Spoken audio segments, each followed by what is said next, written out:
नमस्कार। 11वीं की फिजिक्स में आप सभी लोगों का स्वागत है। देखिए भाई, पिछली क्लास में न्यूमेरिकल आपका चल रहा है। इस क्लास में कौन से चैप्टर के न्यूमेरिकल चल रहे हैं भाई? बल, न्यूटन की गति विषयक नियम। इस चैप्टर के न्यूमेरिकल पिछली क्लास में हमने कराया था कुछ न्यूमेरिकल। देखिए इस क्लास में ध्यान से समझिएगा ये न्यूमेरिकल क्या कह रहा है हमारे पास। एक बच्चा एक खिलौना, बात समझ रहे हैं ना, एक खिलौना गाड़ी जिसमें दो डिब्बे हैं। तो देखिए यहां से चित्र दिया हुआ है इस क्वेश्चन में। एक बच्चा एक खिलौना गाड़ी जिसमें दो डिब्बे हैं। देखिए ये दो डिब्बे लगे हैं, ये खिलौना गाड़ी है। बात समझ रहे हैं ना। एक बच्चा एक खिलौना गाड़ी जिसमें दो डिब्बे हैं को 1.5 न्यूटन के एक नियत बल नियत बल 36 से 30 अंश कोण बनाते हुए लगाकर खींचता है। 1.5 न्यूटन का एक नियत बल 36 से। जैसे आप इमेजिन कीजिए कि जो खिलौना गाड़ी है, खिलौना गाड़ी को बिल्कुल क्षैतिज बल थोड़ी लगाएगा, ये धागा लगा होता है इसमें। खिलौना गाड़ी मान लीजिए ये खिलौना गाड़ी है, बात समझ रहे हैं ना, इसमें धागा लगा होता है। ये कुछ इस प्रकार बच्चा खींचता खींचता आगे चला जाता है,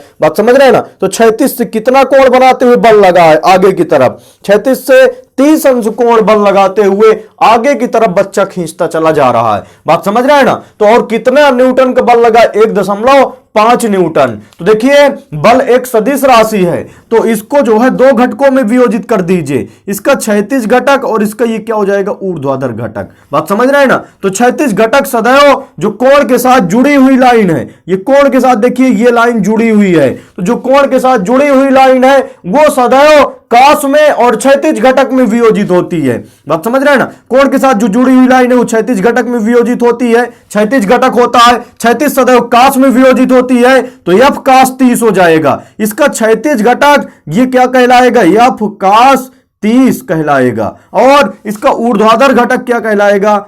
f sin 30। बिल्कुल ध्यान समझिए भाई। यहां से देखिए ये f न्यूटन का बल है और ये 30 अंश कोण है, तो क्षैतिज घटक सदैव काश में वियोजित होता है, तो f काश 30 हो गया। ऊर्ध्वाधर घटक सदैव साइन में वियोजित होता है, तो f साइन 30 हो गया। अब देखिए इसमें गणना करना है। पहला नंबर क्या निकालना है? पहला नंबर क्वेश्चन 40 ग्राम के डिब्बे में उत्पन्न त्वरण, बात समझ रहे हैं ना। और दूसरा नंबर 20 ग्राम के डिब्बे का त्वरण। तो देखिए सभी लोग ये सिद्धांत ध्यान से समझ रखिए कि यदि कोई दो वस्तुएं जो है, जैसे ये जो है, ध्यान समझिएगा भाई, दो डिब्बे हैं, एक डिब्बा ये है, एक डिब्बा ये है, तो जितनी स्पीड से ये चलेगा उतनी स्पीड से तो ये भी चलेगा ना, जो बीच में चूंकि डोरी लगी हुई है, तो जितना त्वरण इसमें उत्पन्न होगा उतना ही तो इसमें भी उत्पन्न होगा। बिल्कुल सिद्धांत समझ के चलिए। जैसे कोई दो आदमी है, कोई मोटा है कोई पतला है, मान लीजिए कोई ज्यादा तेज जो है, ऐसा नहीं है, दोनों समान वेग से मान लीजिए दौड़ रहे हैं। कोई एक जो है पतला आदमी 20 मीटर से दौड़ रहा है आगे, मोटा आदमी 20 मीटर से दौड़ रहा है, बात समझ रहे हैं ना। तो समान वेलोसिटी, उनकी वेग क्या है? समान है, तो उन पर जो त्वरण होगा वो भी क्या होगा? समान होगा। चूंकि त्वरण बराबर फार्मूला क्या होता है? वेग परिवर्तन बटे समय। जब वेग में परिवर्तन समान है, वेग समान है, बात समझ रहे हैं ना, और समान समय में जो है उतने ही समय अंतराल में, बात समझ रहे हैं ना, तो क्या होगा? त्वरण भी दोनों का क्या होगा? समान होगा। तो जब ये खींच रहा है आगे की तरफ, तो जितना जो है, जितनी स्पीड से ये चलेगा उतनी स्पीड से तो ये भी चलेगा, चूंकि ये दोनों जुड़े हुए हैं, बात समझ रहे हैं, साथ में चल रहे हैं। तो इन दोनों पर त्वरण क्या होगा? त्वरण इन दोनों के लिए क्या होगा? समान होगा। तो अब चलिए चलते हैं यहां से। इस पूरी वस्तु को, ये दोनों को एक वस्तु मान के चलना है, बात समझ रहे हैं ना, तब यहां से निकल पाता है। कुल बल कितना लग रहा है? क्षैतिज की बात करेंगे, ये अब जो है इसको बात नहीं करेंगे भाई। कुल बल कितना लग रहा है? क्षैतिज की तरफ खींचा जा रहा है ना, क्षैतिज की तरफ खींचा जा रहा है, चल रहा है, तो क्षैतिज के लिए बात करेंगे। तो देखिए क्षैतिज के लिए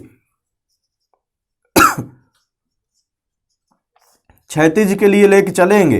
तो क्षैतिज के लिए देखिए यहां से बल कितना है? बल जो है क्षैतिज के लिए न्यूटन के द्वितीय नियम से F बराबर क्या होता है? m इंटू ए होता है, बात समझ रहे हैं ना। F बराबर m इंटू ए। तो देखिए F का मान क्षैतिज बल आगे की तरफ खींच रहा है। कौन सा बल खींच रहा है आगे की तरफ? देखिए आगे की तरफ इस प्रकार F काश 30, तो F के स्थान पर क्या हो गया? F काश 30 बराबर कुल द्रव्यमान कितना है? इसको पूरी एक वस्तु ही मान के चलना है। कुल द्रव्यमान, चूंकि ये बीच से डोरी जुड़े हैं, ऐसा नहीं है, यदि इसका वेग अलग हो जाता, इसका वेग अलग हो जाता, तो फिर पूरी एक वस्तु नहीं मान के चलते, आप समझ रहे हैं ना। ये डोरी जुड़ी हुई है तो पूरी इसको क्या मान के चलेंगे? एक जो है पूरी वस्तु मान के चलेंगे। तो कुल द्रव्यमान है आपका 40 और प्लस 20 और ये किस में होगा भाई, ये ग्राम में है तो इसको किलोग्राम में बदल दीजिए, गुणे में 10 की घात क्या हो जाएगा -3। तो यहां से जो है चूंकि 40 + 20 कितना हुआ 60 ग्राम, तो 60 ग्राम को किलोग्राम में, ग्राम में कितना किलोग्राम 10 की घात -3 किलोग्राम, और इनटू में त्वरण ए का मान हमें क्या करना है, दोनों के लिए त्वरण ए ही रहेगा तो ए हो गया। तो यहां से त्वरण का मान निकालना है, तो देखिए एफ की वैल्यू रख दीजिए, एफ का मान है 1.5 और गुणे में cos 30 का मान √3/2 और बराबर 40 20 क्या हो जाएगा 60 गुणे 10 की घात -3 और गुणे में ए हो गया। तो देखिए 15 एकम 15.1 हुआ और 15 चौको 60 हो गया। अब इसके बाद देखिए यहां से जो है हमारे पास जो बचा हुआ टर्म है उसको रख लीजिए। यहां से क्या बचा, देखिए 4 गुणे 10 की घात -3, 4 गुणे 10 की घात -3 ए बराबर हो गया हमारे पास 0.1 गुणे √3/2, 0.1 गुणे √3/2 हो गया। अब 10 यहां से जो है ये देखिए ये गुणे में है दोनों चीजें, ये दोनों किसमें गुणे में, इनको इधर की तरफ उस पार ले जाइए तो भाग में हो जाएंगे, अर्थात ए बराबर क्या हो जाएगा 0.1 गुणे √3/2 और यहां से जो है √3/2 ये दोनों गुणे में इधर ले जाएंगे, किसमें हो जाएंगे भाग में, अर्थात 4 गुणे 10 की घात क्या हो जाएगा -3 गुणे में क्या हो जाएगा 2 हो गया। तो अब देखिए यहां से हमारे पास ध्यान से देखेंगे भाई, दशमलव हटाने के लिए 10 का अंश और हर में गुणा करा दीजिए, 10 का अंश में गुणा कराएंगे तो दशमलव हट गया, 10 का हर में गुणा करा दीजिए। तो अब देखिए a = कितना बचा 1 गुणे √3 और बटे में क्या हो जाएगा 4 दूनी 8 और गुणे यहां से जो है 10 की घात 1 है, 10 की घात -3 है, तो -3 10 की घात -3 + 1 तो कितना हो गया 10 की घात -2 हो गया। अब यहां से देखिए 8 में 1 का भाग कराइए, तो 8 में 1 का भाग कराएंगे भाई, दशमलव लगाया 0 हुआ, 8 1 कम 8 और 10 से 8 गया 2 और दशमलव लगा था 0 हो गया, 8 दूनी 16 हो गया, बात समझ रहे हैं ना। तो 20 से 16 घटा 4 हुआ और दशमलव लगा था 0 हुआ, 8 5 क्या हो गया 40। तो ये कितनी वैल्यू मिल गई, ध्यान से समझिएगा भाई। यहां से a = यहां से 1/8 का मान, 8 में हमने 1 का भाग कराया तो कितना आया 0.125 गुणे √3, उसी प्रकार इस घात को ऊपर ले जाइए तो 10 की घात -2 है, ऊपर जाएगा तो क्या हो गया +2। देखिएगा भाई यहां से जो है इस घात को हमने तो ऊपर रख ही लिया है, बात समझ रहे हैं ना, यहीं पर चाहे रख लीजिए, इस घात को हम ऊपर ले जाएंगे 10 की घात +2 हो गया। अब 8 में हमने 1 का भाग कराया है तो 0.125 और गुणे में √3 गुणे में क्या हो गया 10 की घात 2 हो गया। तो यहां से देखिए अब या तो दशमलव √3 का मान रख दें या तो इतना ही रखा रहने दीजिए, कोई दिक्कत नहीं है, बात समझ रहे हैं ना। तो यहां से a = 10 की घात 2 का मतलब 100 होता है, 100 का जब इसमें गुणा करा देंगे तो कितना बनेगा 0.2 अंक आगे खिसक जाएगा, अर्थात 12.5 और √3 मीटर प्रति सेकंड स्क्वायर। ये हमारा क्या हो जाएगा भाई आंसर हो जाएगा। ये दोनों वस्तुओं के लिए 40 ग्राम के डिब्बे में भी त्वरण हो जाएगी, ये पहला और दूसरा दोनों आंसर इतना ही आएगा आपका, बात समझ रहे हैं ना। तो 40 ग्राम के डिब्बे में भी त्वरण कितना होगा 12.5 √3 और 20 ग्राम के डिब्बे में भी त्वरण कितना होगा 12.5 √3। चूंकि ये दोनों एक ही डोरी से जुड़े हुए हैं, जब जितना जो है ये आगे बढ़ेगा जितने वेग से उतने वेग से ये भी आगे बढ़ेगा, बात समझ रहे हैं ना। ये ट्रैक्टर और ट्राली की कंडीशन पर है, जितना ट्रैक्टर आगे जिस स्पीड से जाएगा उतनी ही स्पीड से ट्राली बढ़ती है, तो ये उसी की कंडीशन है, जितना ट्रैक्टर में मान लीजिए त्वरण होगा उतना ही ट्राली में त्वरण होगा। तो यहां से जो दोनों पर त्वरण का मान क्या होगा समान होगा। अब तीसरा नंबर देखिए निकालना है हमें, तीसरा नंबर ध्यान समझिएगा। तो देखिए तीसरा नंबर क्वेश्चन क्या कह रहा है उस पर ध्यान देंगे भाई।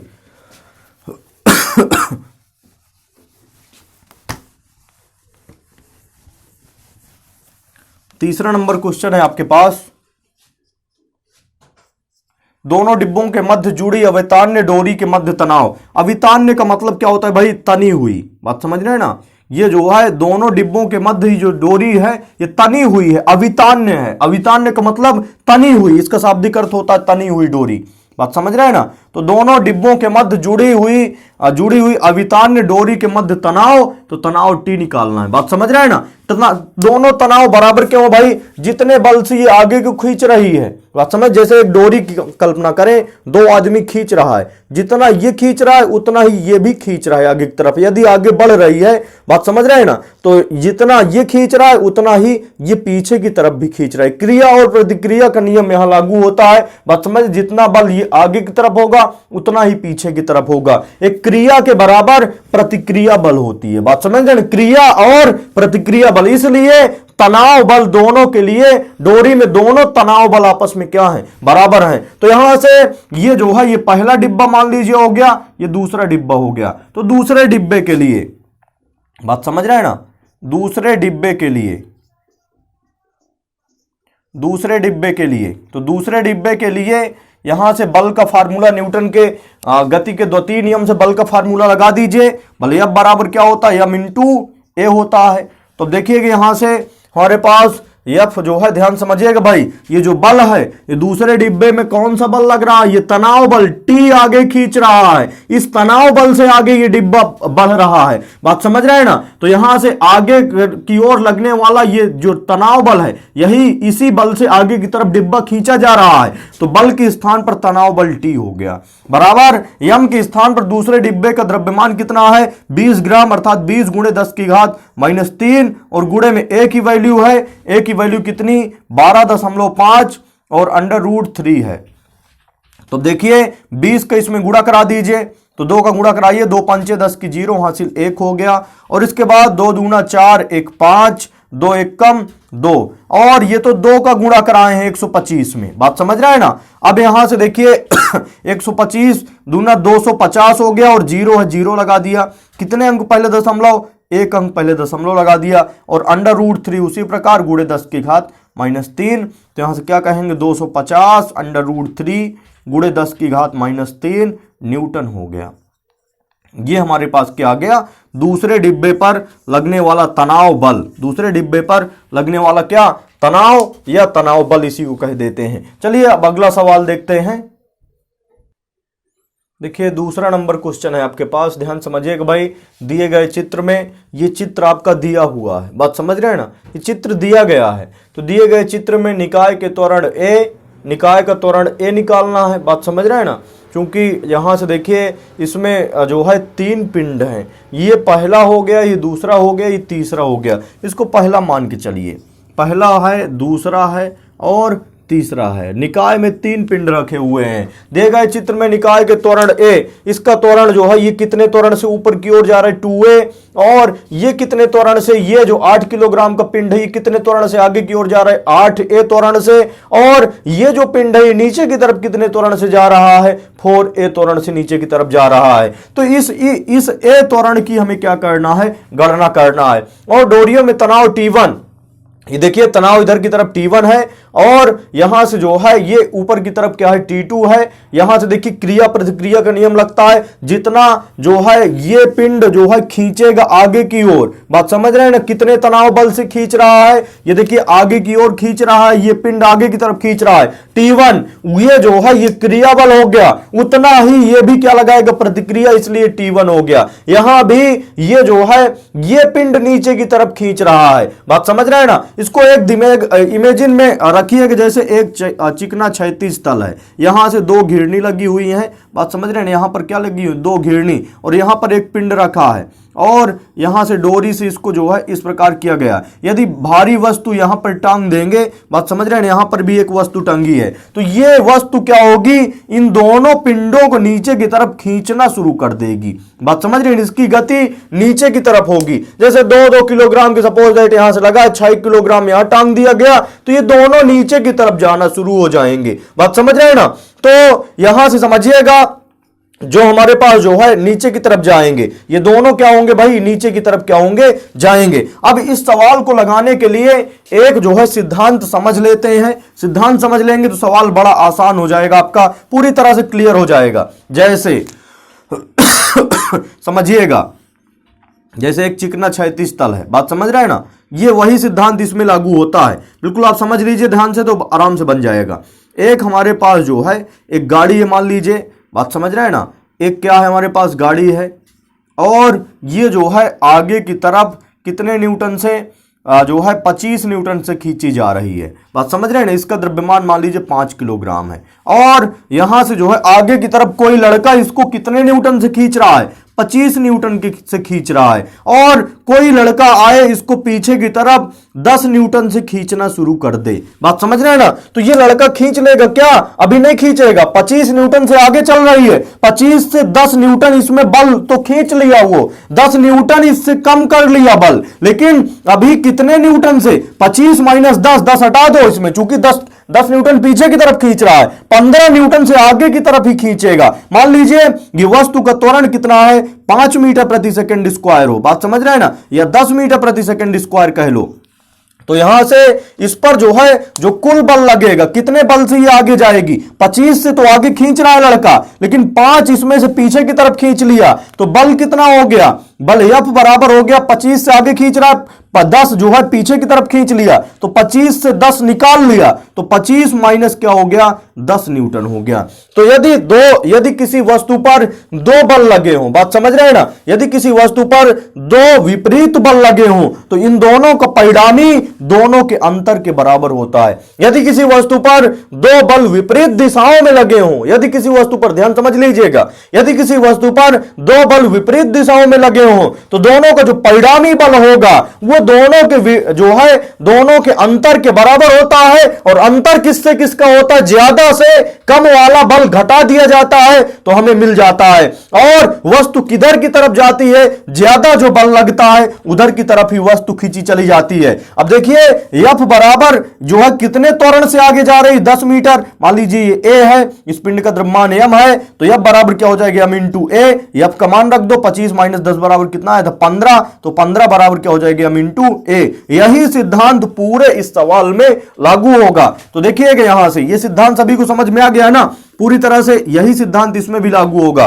देखिए यहां से 3 पिंड है, पहला 2 किलोग्राम, 8 किलोग्राम, 4 किलोग्राम। ये 2 किलोग्राम का पिंड लटक रहा है, तो इसका जो है m बराबर कितना हो गया, 2 किलोग्राम। तो इसका भार बल इधर नीचे की तरफ कार्य करेगा। बात समझ रहे हैं ना। जैसे कोई पिंड m जो है किलोग्राम का लटक रहा हो तो उसका भार बल W बराबर क्या होता है, mg नीचे की तरफ काम करता है कि नहीं करता। तो यहां से ये 2 किलोग्राम है, 2 इसका भार है, तो जो है 2 इसका द्रव्यमान है, तो इसका भार बल W बराबर m इंटू जी। m का मान कितना है, 2 इंटू में g हो गया, तो भार बल नीचे की तरफ काम करता है। और इसका तनाव, चूंकि ये जो है पिंड ऊपर की तरफ खींचा जा रहा है, ये वाला पिंड सबसे ज्यादा भारी है, ये इसको जो है सबसे ज्यादा एक्चुअली में भारी ये है, लेकिन यहां से कंडीशन ये है कि नीचे की तरफ जा रहा है। इसकी गति देखिए यहां से गति नीचे की तरफ हो रही है। तो देखिए जब जो है हमारे पास समझिएगा थोड़ा सा कि इसमें T1 ज्यादा होगा कि ये वाला भार बल W बराबर 2G ज्यादा होगा।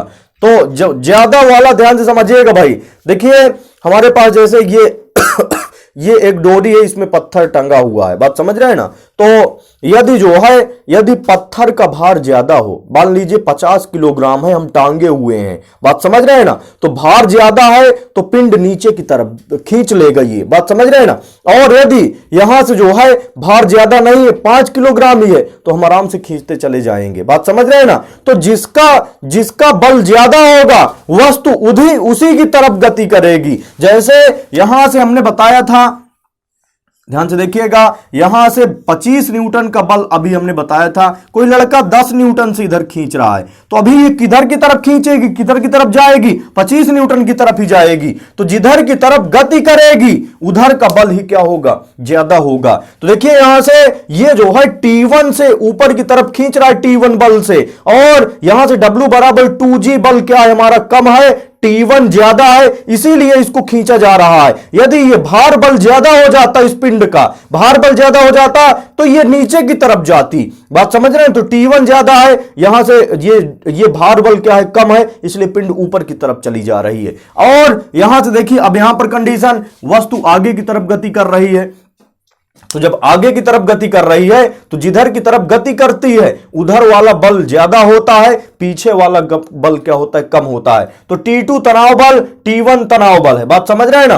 तो यहां से देखिए यदि ये वाला बल ज्यादा होगा तो ये वाला क्या करेगा भाई, इसको, इस पिंड को खींचना शुरू कर देगा, ये भले ही चाहे जितना हो। बात समझ रहे हैं ना। जैसे सपोज दैट यहां से ये 30 न्यूटन होता, ये 10 न्यूटन ही है, तो वस्तु अभी ये वाला ज्यादा है, ये वाला क्या है, कम है। तो ये बल जो है, ये बल इसको क्या कर देगा, खींच लेगा। कितने बल से खींचेगा, 30 पूरा लग रहा है इधर की तरफ, 10 से ये पीछे की तरफ खींच रहा है, तो 20 न्यूटन से अभी वस्तु आगे की तरफ ही जाएगी। तो सिद्धांत ये समझ के चलिए, जिधर की तरफ वस्तु गति करती है उधर की तरफ जो लगने वाला बल है वो ज्यादा होता है, ज्यादा वाला ही कम वाले को क्या करता है, खींचता चला जाता है। तो ये समझ के रखिए। तो यहां से T2 ज्यादा हो गया, T1 क्या हो गया, कम हो गया। इसमें देखिए वस्तु नीचे की तरफ गति कर रही है, अर्थात भार बल क्या है, ज्यादा है। भार बल ज्यादा है तब तो ये वस्तु नीचे की तरफ जा रही है। हमने बताया था जैसे 100 किलोग्राम का द्रव्यमान ले ले और हम लटकाए हुए हैं, भार बल ज्यादा है इसलिए वस्तु नीचे की तरफ चली जाती, खींची चली जाती है। और यदि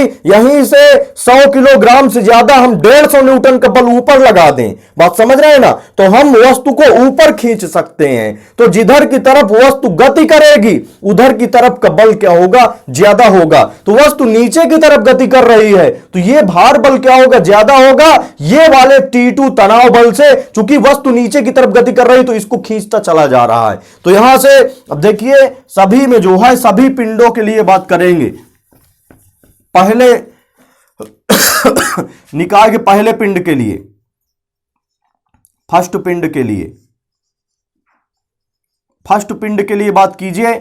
फर्स्ट पिंड में देखिए यहां से दो बल है, एक बल नीचे की तरफ W, यहां से W बराबर भार बल बराबर 2G है, एक बल तनाव बल T1 ऊपर की तरफ है। इसको बल मान के चलना है। तनाव जो है, तनाव एक प्रकार का बल होता है, खिंचाव बल। तनाव को क्या कहते हैं, खिंचाव बल। बात समझ रहे हैं ना। तो यहां से देखिए, यहां से एक बल ऊपर की तरफ, एक बल नीचे की तरफ है, वस्तु ऊपर की तरफ गति कर रही है तो बल ज्यादा किसका होगा, T1 का बल ज्यादा होगा, ये भार बल का कम होगा। तो ये इस वस्तु पर, इसमें सिद्धांत बताए थे कि जब किसी वस्तु पर दो बल विपरीत दिशाओं में कार्य कर रहे हो, जब किसी वस्तु पर दो बल विपरीत दिशाओं में कार्य कर रहे हो तो इन दोनों का जो परिणामी होगा, बात समझ रहे हैं ना, तो इन दोनों का जो परिणामी होगा, परिणामी F बराबर क्या होगा, दोनों के अंतर के बराबर होगा। यहां से देखिए हमने बताया था 25 न्यूटन और जो है 10 न्यूटन के उदाहरण लिए थे। तो यदि किसी वस्तु पर दो बल विपरीत दिशाओं में कार्य कर रहे हो तो इन दोनों का जो परिणामी बल होगा दोनों के अंतर के बराबर होगा।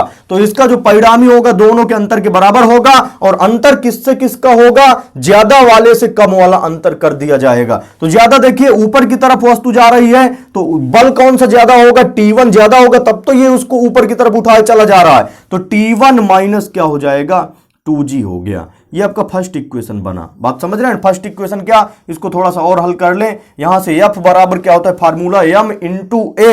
M का मान कितना है, 2 किलोग्राम, तो 2, और A के स्थान पर कितना है भाई, त्वरण, कितने त्वरण से, 2A त्वरण से ऊपर जा रहा है। तो F बराबर M का मान 2, A का मान कितना है, 2A, तो 2A रख लिया, बराबर यहां से T1 माइनस 2G, या 2 दूना क्या हो गया, 4A बराबर T1 माइनस 2G। ये फर्स्ट इक्वेशन बना आपका। अब दूसरे पिंड की बात करें, सेकंड पिंड के लिए। सेकंड पिंड के लिए यहां से क्या बनेगा, ध्यान से समझिएगा। सेकंड पिंड के लिए देखिए यहां से वस्तु की गति इधर की तरफ है, तो हमने बताया था जिधर की तरफ गति होगी वो वाला बल ज्यादा होगा और पीछे वाला बल क्या होगा, कम होगा। चूंकि आगे की तरफ वाला बल ही खींचता चला जाएगा, वस्तु गति करती चली जा रही है। बात समझ रहे हैं ना। जैसे आपने देखा होगा बैलगाड़ी, यदि बैल ज्यादा बल ना लगाए जो है गाड़ी से, बात समझ रहे हैं ना, बैल जो लगा रहे हैं बल, वो यदि कम हो जाए, उनका चढ़ाई उड़ाई में देखे होंगे बैल जो बल लगाते हैं ताकत कम लगाते हैं, इसलिए गाड़ी पीछे की तरफ बढ़ती चली जाती है, ढलान में चढ़ाई नहीं कर पाते, चढ़ाई नहीं चढ़ पाते हैं। बात समझ रहे हैं ना। तो जो गाड़ी है उससे ज्यादा बैल जो है बल लगाते हैं, तो जिधर की तरफ गति होती है उसका बल क्या होता है, सदैव ज्यादा होता है। तो यहां से T2 बल ज्यादा होगा, T1 बल कम होगा। इस वस्तु पर दो बल विपरीत दिशाओं में, T2 खिंचाव बल, T1 खिंचाव बल, इस वस्तु में दो बल विपरीत दिशाओं में कार्य कर रहे हैं, तो दोनों का परिणामी क्या होगा, दोनों के अंतर के बराबर होगा। तो दूसरे पिंड में जो है, जो जो लगने वाला परिणामी बल F है दोनों के अंतर के बराबर होगा, अर्थात अंतर किससे किसका होगा, ज्यादा से कम वाला अंतर कर दीजिए तो T2 बल ज्यादा है, T1 बल क्या है, कम है, अर्थात F बराबर T2 माइनस क्या हो जाएगा, T1 हो गया। बात समझ रहे हैं ना। अब F का मान रख दीजिए न्यूटन के द्वितीय नियम से, F बराबर क्या होता है m इंटू ए, m की वैल्यू कितनी 8 है तो 8 रख दिया, बात समझ रहे हैं, इंटू में ए कितना त्वरण से आगे बढ़ रहा है भाई 8a त्वरण से, तो यहां से क्या हो गया 8a हो गया, और बराबर यहां से क्या है T2 माइनस T1 हो गया। अब इसके बाद देखिए 8 हटाई 64a बराबर क्या हो जाएगा T2 माइनस T1, ये सेकंड इक्वेशन बना। अब इसके बाद थर्ड वस्तु की बात करेंगे, थर्ड पिंड के लिए थर्ड पिंड के लिए ध्यान से देखेंगे भाई, थर्ड पिंड के लिए बात करेंगे तो वस्तु नीचे की तरफ गति कर रही है, तो ये भार बल ज्यादा हुआ, ये तनाव बल कम हुआ, चूंकि नीचे की तरफ गति कर रही है। तो इसमें जो है इस वस्तु पर भी जब किसी वस्तु पर दो बल विपरीत दिशाओं में, एक नीचे एक ऊपर है, दो बल विपरीत दिशाओं में कार्य करते हैं तो दोनों का परिणामी क्या होगा, दोनों के अंतर के बराबर होगा, अर्थात परिणामी F बराबर क्या हो जाएगा, परिणामी यहां से कितना निकलेगा भाई, F बराबर निकलेगा दोनों के अंतर के बराबर। यहां से अंतर किससे किसका होगा, ज्यादा से कम वाला, वस्तु नीचे की तरफ जा रही तो भार बल ज्यादा होगा, अर्थात 4G माइनस क्या हो जाएगा T2 हो गया। अब यहां से मान रखिए, ध्यान समझिएगा भाई, F बराबर क्या होता है m इंटू ए, m की वैल्यू कितनी है 4 है तो 4 रख दिया, इंटू में a की वैल्यू, a कितने त्वरण से नीचे जा रहा है 4a, तो यहां से 4a, यहां से 4 चौक क्या कह सकते हैं 16 कह दीजिए, तो यहां से 16a बराबर हो जाएगा आपका कितना 4G माइनस क्या हो जाएगा T2 हो गया। ये आपका जो है थर्ड इक्वेशन बनेगा। इन्हीं तीनों समीकरण की सहायता से हम त्वरण निकाल लेंगे और फिर जो है यहां पर T1 और T2 की गणना भी कर लेंगे। देखिए आगे,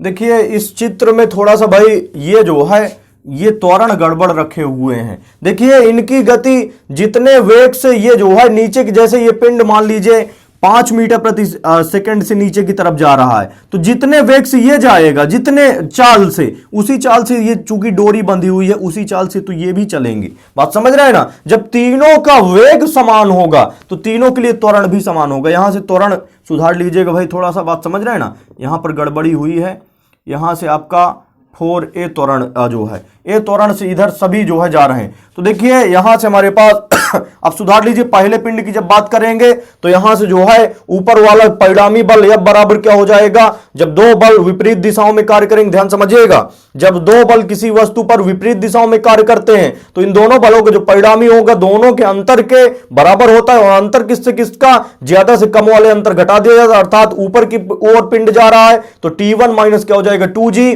बराबर F हो गया। तो F बराबर m इंटू ए, m का मान कितना है 2 और a का मान कितना है, यहां से a ही है, बात समझ रहे हैं ना, तो यहां से 2a होगा, ध्यान रखिए इसको। और इसके बाद दूसरे पिंड की जब बात करेंगे तो पिंड आगे की तरफ जा रहा है तो यहां से परिणामी बल क्या होगा, दो बल जो है इस वस्तु पर दो बल विपरीत दिशाओं में कार्य कर रहे हैं तो दो इनका परिणामी क्या होगा, दोनों के अंतर के बराबर हो जाएगा, अर्थात परिणामी बल F बराबर वस्तु आगे की तरफ जा रही तो ज्यादा से कम वाला घटा दिया T2 माइनस T1। अब यहां से देखिए F बराबर न्यूटन के द्वितीय नियम से m इंटू ए होता है, m का मान कितना है, m का मान 8 है तो 8 रख दिया, इंटू में त्वरण a हो गया, तो यहां से F बराबर m इंटू ए, तो यहां से क्या कहलाएगा आपका 8a बराबर T2 माइनस T1। थर्ड पिंड की बात करेंगे, सेम प्रोसेस, इसमें भी वस्तु नीचे की तरफ जा रही है तो ये भार बल हो गया, ये तनाव बल खिंचाव बल हुआ, तो दो बल इस वस्तु में विपरीत दिशाओं में कार्य कर रहे हैं तो इन दोनों का जो परिणामी होगा दोनों के अंतर के बराबर होगा, और अंतर किससे किसका होगा, ज्यादा से कम वाला अंतर कर दिया जाएगा। तो यहां से परिणामी बल F बराबर क्या हो जाएगा, वस्तु नीचे की तरफ जा रही इसलिए ज्यादा कौन सा हुआ 4G माइनस क्या हो जाएगा T2। अब यहां से F बराबर क्या हो जाएगा m इंटू ए, m की वैल्यू कितनी है भाई, m की वैल्यू 4 किलोग्राम है और इंटू में a है तो a उसी प्रकार है, बराबर क्या हो जाएगा 4G माइनस T2 हो गया। अब यहां से ध्यान से देखेंगे भाई, ये तीनों इक्वेशन आपको दिख रहे हैं, तीनों इक्वेशन की सहायता से हमें क्या करना है, हमें त्वरण a का मान पहले निकालेंगे, फिर जब त्वरण a का मान निकल आएगा तो T2 और T1 आराम से मिल जाएंगे। तो देखिए यहां से T1 का मान निकाल सकते हैं, यहां से जो है T2 का मान निकाल सकते हैं। T1 और T2 का मान यदि दूसरे इक्वेशन में रख देंगे, बात समझ रहे हैं ना, तो हमारे पास आराम से भाई यहां से जो है a की वैल्यू मिल जाएगी। तो देखिए पहले इक्वेशन से T1 का मान निकालिए, तो पहले इक्वेशन से आपका T1 का मान निकलेगा, ध्यान से समझेंगे भाई।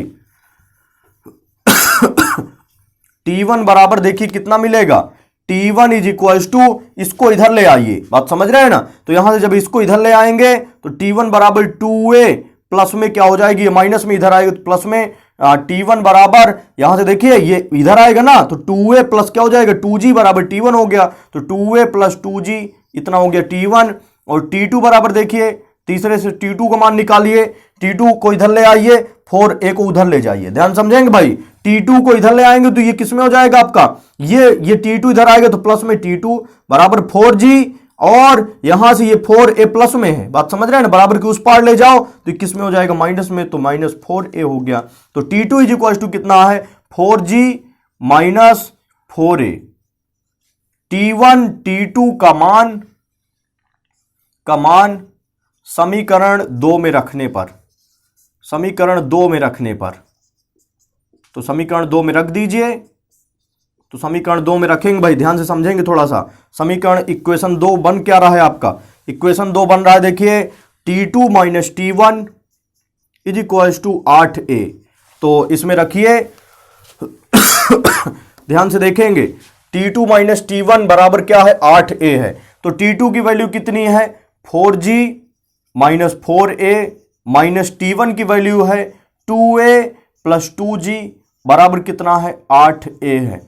तो अब देखेंगे ऐसे माइनस का अंदर गुणा कर दे, माइनस माइनस प्लस का गुणा क्या हो गया माइनस हो गया। अब देखिए यहां से जो है 4g से 2g घट गया, बात समझ रहे हैं ना, तो 4g से 2g घटा दीजिए तो कितना हो जाएगा 2g बचा, और माइनस 4a माइनस 2a, तो 4 दो क्या हो जाएगा माइनस का 6a बराबर क्या हो गया 8a हुआ। अब देखिए 6a को उस पार ले जाइए तो 2g इज इक्वल टू क्या हो जाएगा 8a पहले से है, ये माइनस में उधर जाएगा प्लस में प्लस 6a, तो 2g इज इक्वल टू हो गया 8 6 14a, जो है 14a हो गया। अब देखिए यहां से 14a बराबर 2 इंटू जी का मान रख दीजिए 9.8 रख दीजिए, तो यहां से a इज इक्वल टू बनेगा 2 गुणे 9.8 बटे में क्या हो जाएगा 14। तो यहां से जो है तो ध्यान से देखेंगे भाई, तो यहां से 14 एकम 14, 14 सत्ते 98 और एक अंक पहले दशमलव लगा दिया, तो a इज इक्वल टू त्वरण a का मान कितना आ गया 7 दूनी 14, एक अंक पहले दशमलव है तो 1.4 मीटर प्रति सेकंड स्क्वायर हो गया। बात समझ रहे हैं ना, a की वैल्यू मिल गई। जब a का मान हम यहां पर रख देंगे तो T1 मिलेगा, a का मान यहां पर रखेंगे तो T2 मिलेगा। देखिए यहां से T1 T2 कैसे मिलेगा, ध्यान समझेंगे भाई। यहां से हमारे पास T1 बराबर दिया हुआ है, सभी लोग ध्यान देंगे, T1 is equal to 2 into a का मान है 1.4 प्लस 2 इंटू जी का मान है 9.8, जोड़ दीजिए यहां से 14 दूना 28, 2.8 प्लस 2 8 16 की 6 हासिल 1, 2 9 18, 18 1 19, एक अंक पहले दशमलव तो एक अंक पहले दशमलव लगा दिया। अब 19.6 में हमें 2.8 जोड़ना, तो 8 से 14 की 4 हासिल 1 हो जाता है, और 9 2 11, 11 1 12 की 2 हासिल 1, 1 1 क्या हो जाएगा 2, तो 22 दशमलव क्या हो गया 4 न्यूटन। चूंकि ये तनाव बल, ये जो है तनाव क्या होता है एक प्रकार का खिंचाव बल होता है। T1 की वैल्यू इतनी हो गई। अब इसके बाद a का ही मान इसमें रखिए, तो चूंकि T2 इज इक्वल टू कितना है 4g माइनस 4a, अब यहां से वैल्यू रखिएगा भाई, T2 बराबर हो जाएगा 4 इंटू जी का मान 9.8 माइनस 4 इंटू a का मान कितना है यहां से 1.4, तो यहां से रखिए, देखिए 4 का गुणा कराइए तो 4 8 32 की 2 हासिल 3, 4 9 36, 36 3 39, एक अंक पहले दशमलव हो गया, माइनस 14 चौको 56 हो गया। बात समझ रहे हैं ना, 5.6। अब 39.2 से हमें घटाना है, ध्यान समझिएगा भाई, 39.2 से 5.6 घटाना है, तो यहां से 12 से 6 गया, कितना हुआ 6। आप समझ रहे हैं ना, और एक हासिल इधर चला गया था तो ये क्या बच गया 8 से 5 गया 3 हो गया, और इसके बाद 3 उसी प्रकार है, तो ये कितना आ गया 33.6 न्यूटन। तो T2 की वैल्यू कितनी आ गई, इतनी आ गई। ये सवाल कुछ इसी प्रकार, देखिए इसी टाइप के इस चैप्टर में, पूरे चैप्टर में इसी टाइप के आपको क्वेश्चन मिलेंगे। बात समझ रहे हैं ना, तो इनको सही तरीके से देखते जाइए, पूरे वीडियो देखिए, हर एक वीडियो आप जब क्लियर करेंगे, सही तरीके से देखेंगे, तो आपकी पूरी सही तरीके से फिजिक्स पूरी बढ़िया तैयार होती चलेगी। और 11वीं और 12वीं फिजिक्स आपकी बढ़िया तैयार हो गई, मैथ बढ़िया तैयार हो गई, थोड़ा सा केमिस्ट्री बढ़िया से थोड़ा सा देखिए, बात समझ रहे हैं ना, तो आपका जो है कंपटीशन लेवल बढ़िया क्लियर हो जाएगा, आगे कहीं भी दिक्कत नहीं होगी आपकी। यदि 11वीं का पोर्शन आपका अधूरा रह गया, बार बार हम कह रहे हैं 11वीं का पोर्शन यदि अधूरा है, तो आपको आगे जब 12वीं पास कर लेंगे तो आपको समझ में आएगा कि हाँ, यदि 11वीं थोड़ा सा कंप्लीट किए होते तो कहीं और बेहतर होता। बात समझ रहे हैं ना, तो सही ढंग से इसको पढ़िए। और यदि बढ़िया वीडियो समझ में आ गया, सवाल समझ में आ गया है, तो नीचे लिख देंगे भाई समझ में आ गया है, कमेंट कीजिए भाई, बात समझ रहे हैं ना। और इसके बाद जो है लाइक, तुरंत लाइक कीजिए भाई वीडियो। देखिए ये सवाल होमवर्क के लिए दिया जा रहा है भाई। क्वेश्चन आपका क्या कह रहा है, एक चिकनी क्षैतिज मेज पर, ये हमारे पास क्या है, चिकनी क्षैतिज मेज है, इस मेज पर 20 किलोग्राम और 10 किलोग्राम के दो गुटके हैं। देखिए 20 किलोग्राम और 10 किलोग्राम के दो गुटके। पहला नंबर, यदि 20 किलोग्राम के गुटके पर 5 न्यूटन का एक क्षैतिज बल आरोपित किया जाए। पहले गुटके पर, ये आपका पहला गुटका हो गया, ये दूसरा गुटका हो गया, बात समझ रहे हैं ना। पहले गुटके पर यदि 5 न्यूटन का बल आरोपित किया जाए तो जो है, तो 20 किलोग्राम का गुटका 10 किलोग्राम के गुटके को, 20 किलोग्राम का गुटका 10 किलोग्राम के गुटके को किस बल से धकेलेगा। बात समझ रहे हैं ना, 20 किलोग्राम वाला जो गुटका है, 20 किलोग्राम का गुटका 10 किलोग्राम के गुटके को किस बल से धकेलेगा। अर्थात यहां से जो है 20 किलोग्राम का गुटका 10 किलोग्राम के गुटके को, तो 10 किलोग्राम के गुटके पर लगने वाला बल निकालना है हमें। बात समझ रहे हैं ना, 10 किलोग्राम के गुटके को किस बल से, तो 10 किलोग्राम के गुटके पर लगने वाला बल, बात समझ रहे हैं ना, 10 किलोग्राम के गुटके पर लगने वाला बल हमें निकालना है। तो देखिए पहले इनका जो है, मान लीजिए चूंकि जब धकेलेंगे तो ये साथ में एक ही स्पीड से आगे बढ़ेंगी, जितना 5 मीटर से ये आगे जाएगी। बात समझ रहे हैं ना, चूंकि ज्वाइंट है दोनों वस्तुएं, चिकना है क्षैतिज तल, तो जितने स्पीड से ये आगे बढ़ेगी उतने स्पीड से ये भी आगे बढ़ेगी। जब चाल समान रहेगी, स्पीड समान रहेगी, वेग समान रहेगा, तो हरदम ध्यान रखिए कि त्वरण भी समान रहेगा। तो दोनों के लिए त्वरण क्या होगा, ए ही होगा। तो पहले त्वरण निकाल लेंगे, इन दोनों वस्तुओं को पहले एक मान के चलेंगे। बात समझ रहे हैं ना, इन दोनों वस्तुओं की पहली कंडीशन में एक ही मान के चलिए, जिनके लिए एक वस्तु है और इस वस्तु का पूरे का त्वरण कितना है, मान के चलिए ए है। इस पूरे वस्तु का त्वरण क्या है, ए है। तब यहां से अलग अलग त्वरण भी समान रहेगा। तो यहां से देखिए, यहां से कुल जो है m1 प्लस m2, यहां से हमारे पास बल कितना लग रहा है, बल F बराबर यहां से 5 न्यूटन, तो F बराबर m इंटू ए होता है। m का मान, कुल द्रव्यमान कितना है, कुल द्रव्यमान m बराबर 20 प्लस 10, बात समझ रहे हैं ना। तो यहां से m इंटू F बराबर m इंटू ए बराबर क्या हो गया 5, तो यहां से एक ही वैल्यू मिल जाएगी। जब एक ही वैल्यू मिल जाएगी तो 10 किलोग्राम वाले गुटके पर लगने वाला, 10 किलोग्राम के गुटके को किस बल से धकेलेगा। तो 10 किलोग्राम के गुटके पर लगने वाला ये जो है, ये यहां पर इस पर लगने वाला जो बल है, हमें ये F2 की वैल्यू क्या हो जाएगी, मिल जाएगी। तो 10 किलोग्राम वाले गुटके पर लगने वाला बल क्या होगा, F2 बराबर हो जाएगा हमारे पास m2 इंटू ए। चूंकि त्वरण दोनों के लिए समान है, तो m2 की वैल्यू रखेंगे, ए की वैल्यू रखेंगे, तो त्वरण की वैल्यू मिल जाएगी। तो देखो यहां से जो है, ये 10 किलोग्राम वाले गुटके पर लगने वाला बल हमें कैसे मिलेगा, F बराबर m इंटू ए होता है। तो दूसरे गुटके 10 किलोग्राम पर जो है, यहां से देखिए क्वेश्चन क्या कह रहा है, 20 किलोग्राम का गुटका 10 किलोग्राम के गुटके को कितने बल से, तो 10 किलोग्राम के गुटके पर लगने वाला बल निकाल लेंगे। और ये किस तरफ जो है, किस बल से, ये दाईं ओर बल लगेगा। बात समझ रहे हैं ना, दाईं नहीं सॉरी बाईं ओर, इधर की तरफ जो है दाहिनी तरफ, हाँ इधर ही वस्तु चलेगी। तो यहां से देखिए, यहां से F2 बराबर m2, F बराबर m इंटू ए, तो m के स्थान पर दूसरे 10 किलोग्राम गुटके की बात कर रहे हैं, तो यहां से m2 का मान 10 हो जाएगा, ए का मान दोनों के लिए समान रहेगा, यहां से निकाल लेंगे, तो यहां से 10 किलोग्राम के गुटके पर लगने वाला बल मिल जाएगा। इसके बाद दूसरा नंबर, यदि यही बल, ये 5 न्यूटन वाला बल, बात समझ रहे हैं ना, यदि यही बल 10 किलोग्राम के गुटके पर लगा दिया जाए, इधर से लगा दिया जाए, बात समझ रहे हैं ना, 5 किलोग्राम के गुटके पर लगा दिया जाए 5 न्यूटन का बल, 10 किलोग्राम के गुटके पर 5 न्यूटन का बल लगा दिया जाए, यही बल, ये वाला बल, बात समझ रहे हैं ना। तो वस्तु जो है, वस्तु किधर की तरफ, ये बाईं ओर वस्तु गति गति करेगी।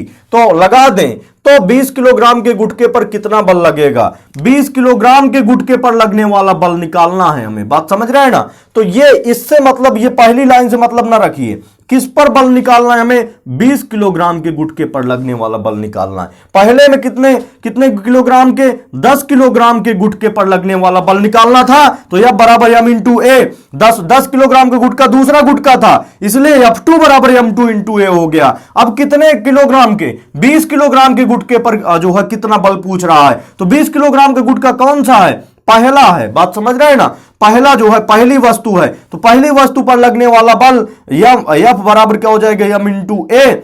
तो यहां से m की वैल्यू 20 हो जाएगी, a की वैल्यू हम निकाल चुके हैं। बात समझ रहे हैं ना। तो a की वैल्यू मिल जाएगी आराम से। तो यहां से जो है ये जो है F1 की वैल्यू हमें मिल जाएगी। बात समझ रहे हैं ना। तो यहां से F1 निकालना है और क्या निकालना है, F2 निकालना है। सभी लोग भाई इसको करके सवाल को फोटो खींच के भाई जो डिस्क्रिप्शन में नीचे हमारा जो है व्हाट्सएप नंबर लिखा है उसमें जो है सभी लोग फोटो खींच के भेजेंगे, फिर चेक किया जाएगा कि ये सवाल आपका सही है अन्यथा गलत।